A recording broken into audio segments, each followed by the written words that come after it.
Dzień dobry. To, co widzicie dookoła mnie, to 2 miliardy z moich i waszych podatków. Do tego 10 000 wyciętych drzew, strasznie dużo wywiezionego piachu, czyli przekop przez Mierzeję Wiślaną. Sprawdzimy, czy było warto.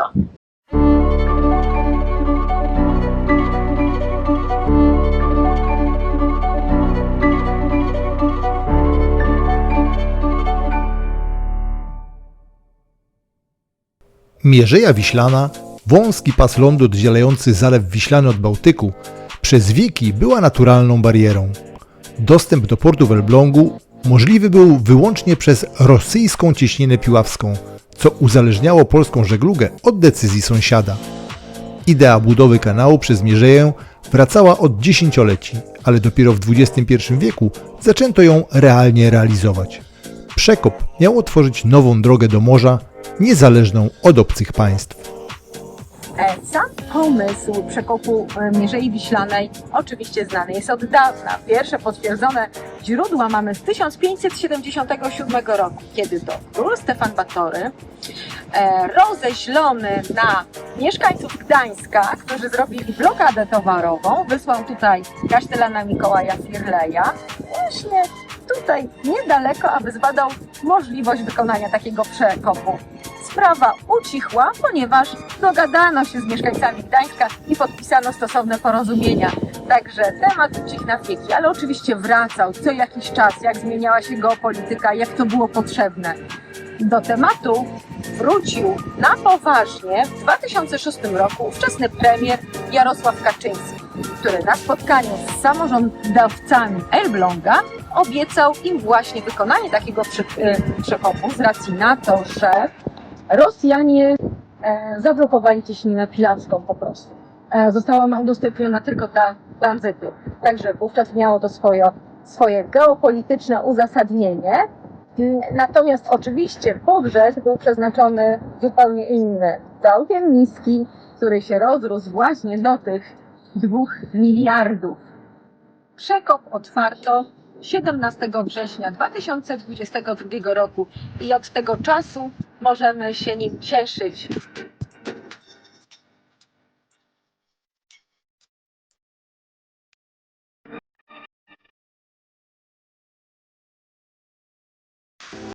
Budowa obejmowała nie tylko sam kanał wodny, ale także falochrony, mosty, śluzy oraz nową infrastrukturę hydrotechniczną i drogową.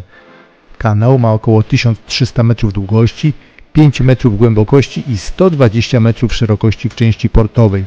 Dzięki temu mogą nim przepływać jednostki o długości do 100 metrów i zanurzeniu 4,5 metra. Realizacja wymagała ogromnej ingerencji w środowisko naturalne. Wycięto ponad 10 000 drzew rosnących na Mierzei, przemieszczono około 3 milionów metrów sześciennych piasku i ziemi, zbudowano ponad 2 km falochronów wychodzących w morze. Powstały nowe mosty zwodzone oraz śluza, która chroni Zalew Wiślany przed zasoleniem i zmianami poziomu wód. W 2024 roku przez ten kanał przepłynęło około 2000 jednostek, w tym tylko 34 komercyjne. Jeżeli zerkniecie tutaj za mną, to na otworzenie śluzy czekają 2 skutery i 1 motoróweczka. W związku z czym należałoby się zastanowić, czy to jest ciągle jeszcze cel gospodarczy, czy już tylko turystyczny, bo tutaj niewątpliwie 100%. Spotykamy mnóstwo osób jeżdżących na rowerach, spotykamy mnóstwo osób spacerujących, mamy lody i całą infrastrukturę, a dodatkowo, co na przykład nas zachwyciło, mamy punkty widokowe zrobione, gdzie można sobie usiąść, są ławeczki i popatrzeć na ten cud natury.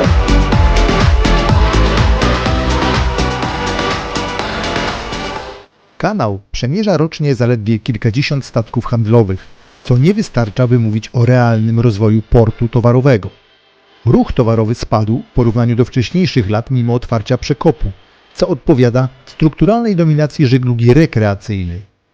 Przeładunki w porcie Elbląg w 2023 roku wyniosły jedynie 37 000 ton wobec 278 000 ton w porcie Kołobrzeg. To zaledwie około 10% tego, co realizuje port o podobnej wielkości. Wniosek? Cele związane z ożywieniem ruchu towarowego i znaczącą rolą portu w Elblągu jak dotąd nie zostały osiągnięte. Przyczyn eksperci wymieniają kilka, w tym brak dopracowania toru wodnego do portu w Elblągu. Kanał kończy się około 900 metrów przed portem. Planowane prace przewidują pogłębienie i poszerzenie do szerokości 36 metrów do 2027 roku, co ma pozwolić statkom o długości do 100 metrów wpływać bez holowników. Kolejna rzecz to infrastruktura portowa, która jest zbyt płytka. Basen portowy ma głębokość około 2,5 metra, znacznie mniej niż wymagane 5 metrów toru wodnego. Ostatnia rzecz to finansowanie i prawne tarcia.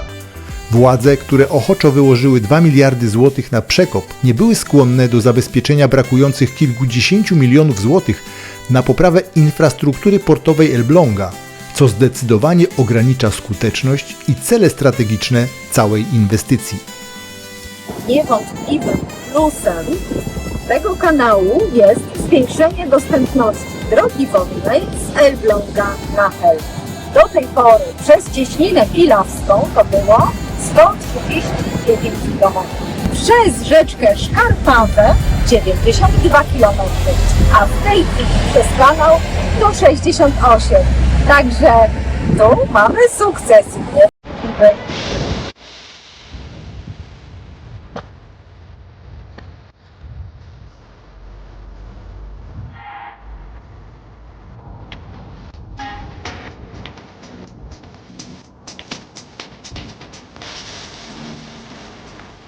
Dotarliśmy naszym spacerkiem, promenadą i za nami Zalew Wiślany.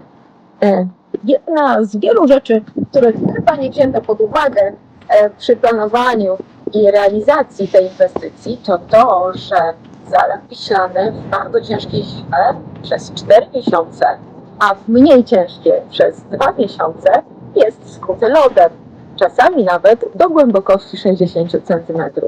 Także utrzymanie pasa wodnego i utrzymanie przepływalności przez taką zamarzniętą wodę po prostu jest bardzo kosztowne i zakładam, że również uciążliwe. Także kolejny element układanki, który nie wiem, czy do końca był brany pod uwagę przy rozpatrywaniu ekonomicznych aspektów przekopu przez Mierzeję.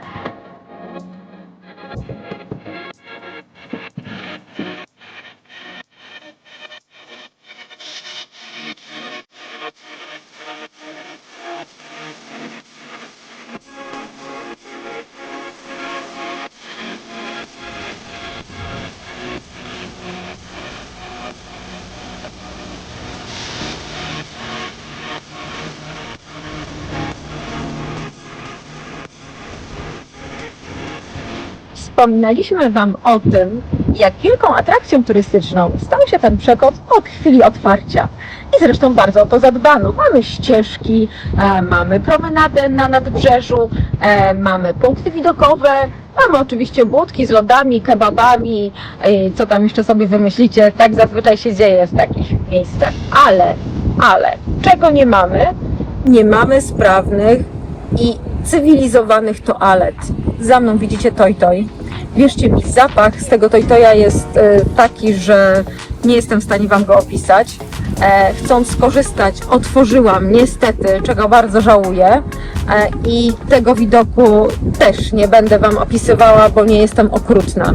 Za toj-tojem jest wydeptana ścieżka w las, no bo ci, którzy muszą skorzystać, a nie są w stanie wejść do tego przybytku, no po prostu idą dalej w las, więc jakby drodzy włodarze tychże terenów, jeżeli ustawiacie toalety, to musicie je serwisować. Naprawdę, one się zapełniają. Wierzcie mi, po prostu trzeba je opróżniać, tak? Więc co jakiś czas myślę, że no naprawdę należałoby to zrobić.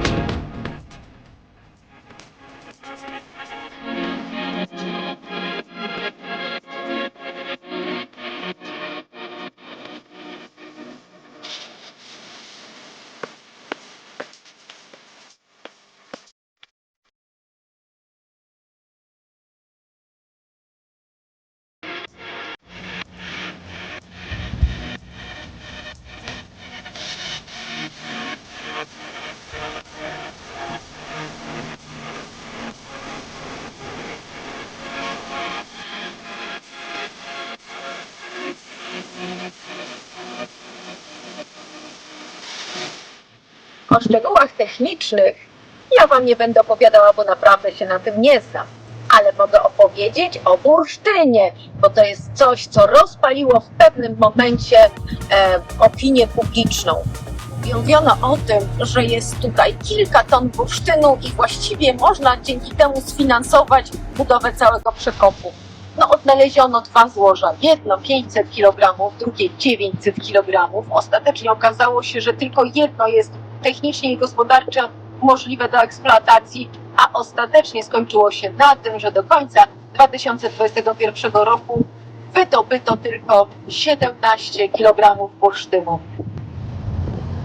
Przekop Mierzei Wiślanej był inwestycją o wielu wymiarach i ambicjach. Cel historyczny spełniony. Po raz pierwszy od wieków Polska zyskała własne, niezależne od sąsiadów, wyjście z Zalewu Wiślanego na Bałtyk. Cel polityczny spełniony.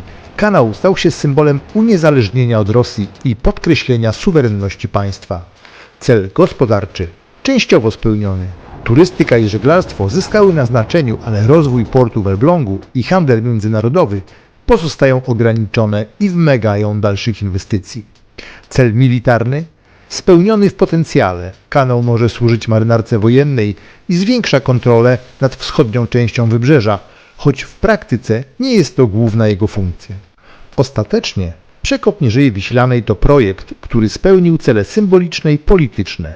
Rozwinął turystykę, ale gospodarczy potencjał portu w Elblągu wciąż czeka na pełne wykorzystanie.